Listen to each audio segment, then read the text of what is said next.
Good morning everyone, welcome back to my channel. আশা করি তোমরা সবাই খুব ভালো আছো আর সুস্থ আছো।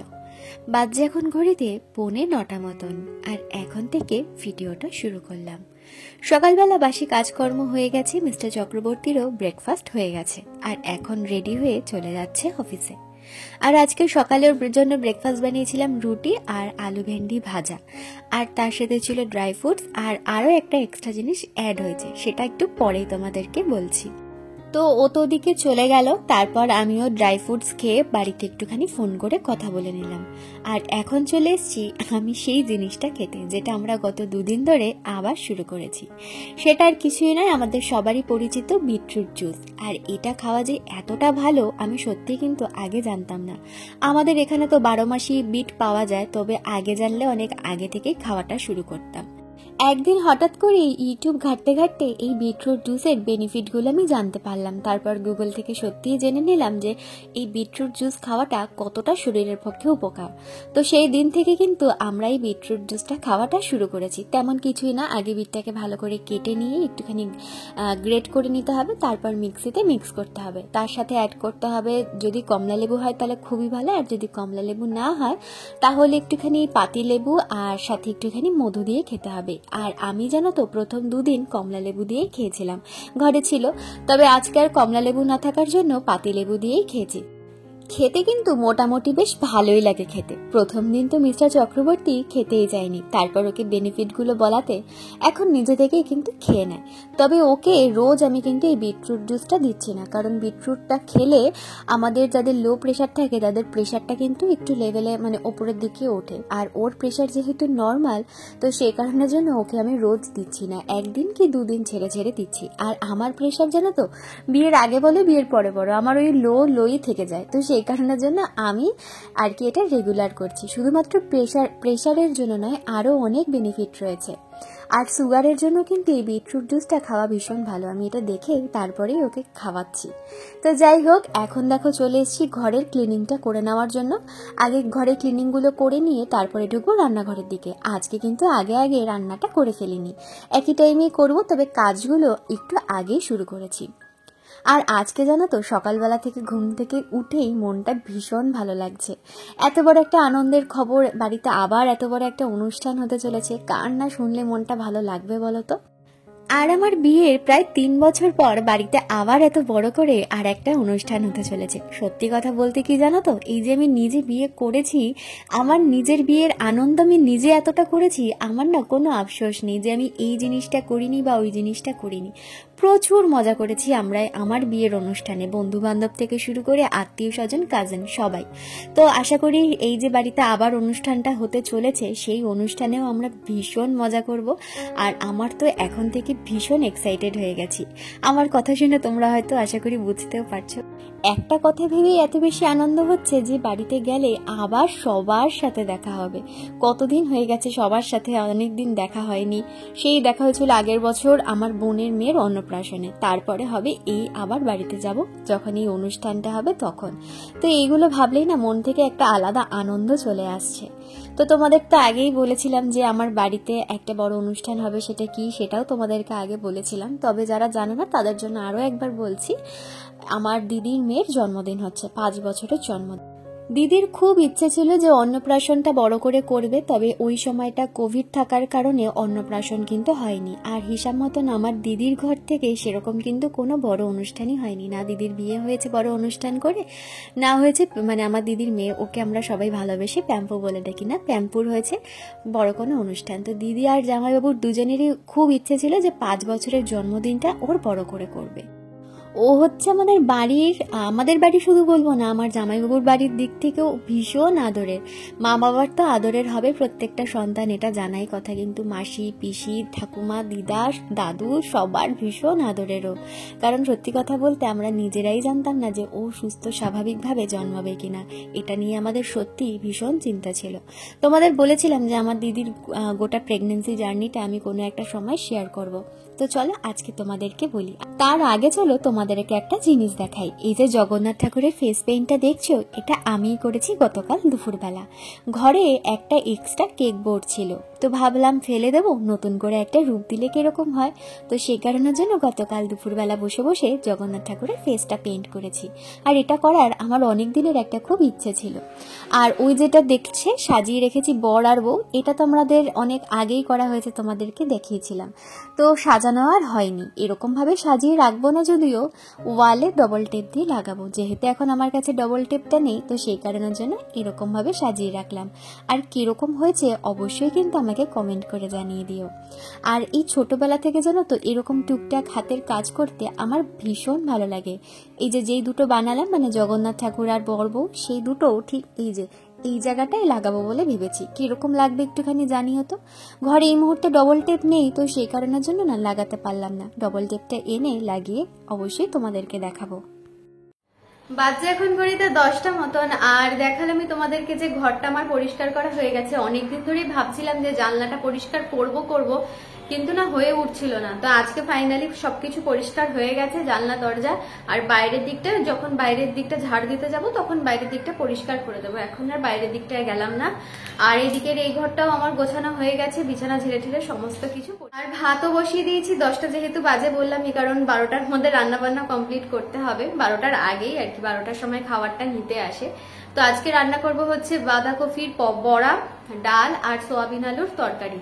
তো অনেকদিন ধরেই না খুব ইচ্ছে করছে বাঁধাকপি ফুলকপির আর কি পকোড়া খেতে। তো পরশু দিনকে সন্ধ্যাবেলা বানিয়েছিলাম গরম গরম বেগুনি আর একটু ফুলকপির পকোড়া। তো বাঁধাকপিটা তখন আর হয়নি, তো ভাবলাম যে চলো আজকে ডাল করি, ডালের সাথে পকোড়া দিয়ে বেশ ভালোই লাগবে গরম গরম। তো ও আবার বলে গেছে যে একটুখানি রেখে দিও, সন্ধ্যাবেলা যখন আসবে একটু গরম গরম একটু ভেজে দিও। তো ঠিক আছে। তো এখনো কিছু সবজি টবজি কাটাকুটি হয়নি, এবার ঢুকবো রান্নাঘরে সবজি টবজি কাটবো। তো সকাল থেকে তো বললাম এই মনটা আজকে ভীষণ ভালো লাগছে, মানে বাড়িতে যাওয়ার একটা এক্সাইটমেন্ট এখন তৈরি হয়ে গেছে। নিজের বাড়িতে একটা এত বড় করে অনুষ্ঠান হচ্ছে, তো স্বাভাবিক আনন্দ তো হবেই। তো গতকাল রাত্রেবেলা আমাদেরকে ফোন করেছিল দিদি, রাজাদা, দুজনেই আর কি ফোন করে আমাদেরকে ইনভাইট করলো। আর পাশে তোমাদেরকে একবার কার্ডটা দেখিয়ে দেবো, কার্ডটা তো ভীষণ সুন্দর বানিয়েছে। মানে আমার দিদির না এই ছোট ছোট পছন্দগুলো ভীষণ ভালো। আমি পাশে দিয়ে দেবো, তোমরা চাইলে দেখে নিতে পারবে। আর আজকে যাবে হচ্ছে ওই বাড়িতে, মানে আমার শ্বশুর বাড়িতে, আর দিদিদের বাড়িতে যাবে, গিয়ে আজকে কার্ড দেবে। আজকে না শনিবার এরকম আর কি যাবে আর কি, আমাকে সকালবেলার দিকে ফোন করেছিল। তো মানে এটা না ভীষণ এক্সাইটেড লাগছে, কতদিন পর সবার সাথে দেখা হবে, মানে আমাদের আত্মীয় স্বজন সবাই আসবে। আর এই ছোট ছোট অকেশন মাঝখানে অনেক কিছুই হয়েছে, মানে বাড়ির, আমার বাপের বাড়ির দিক থেকে বলো, ছোট ছোট অনেক অকেশনই হয়েছে, কিন্তু কোনোটাতেই আমি যেতে পারিনি। আর আমার মায়ের দিক থেকে, মানে মামা বাড়ির দিক থেকে আমাদের আত্মীয় স্বজন হচ্ছে প্রচুর প্রচুর অনেক। তো সবার সাথে একটা দেখা হবে, এটা ভীষণ এক্সাইটেড লাগছে। তারপর কি পরবো কি করব এই একটা ব্যাপার আছে। যদিও আমার মেকআপ আর্টিস্ট বুক হয়ে গেছে, কারণ মানে দিনের দিনে করলে তো আর পাবো না, আগে থেকেই বুক করে রাখতে হয়। তো আমার মেকআপ আর্টিস্টও বুক হয়ে গেছে, যেহেতু আমি আগে থেকেই জানতাম যে এটা হবে আর কি, অনুষ্ঠানটা হবে। তো তোমাদের এর আগেও একবার একটা ভিডিওতে বলেছিলাম, কিন্তু এতটা ডিটেলসে বলিনি। তো মানে অনেক লোকজনই আসছে, প্রায় 350-400 মতন বললো শুনলাম। তো দেখা যাক, বাড়িতে যাই, এটার একটা আলাদাই এক্সাইটমেন্ট রয়েছে। তো চলো, এত এক্সাইটমেন্ট করছি, তারপর দেখবো কিছু না কিছু একটা হয়ে গেছে। কারণ আমি যখনই বেশি আশা করি কোনো কিছুতে, ব্যাস কিছু না কিছু গন্ডগোল তো হবে।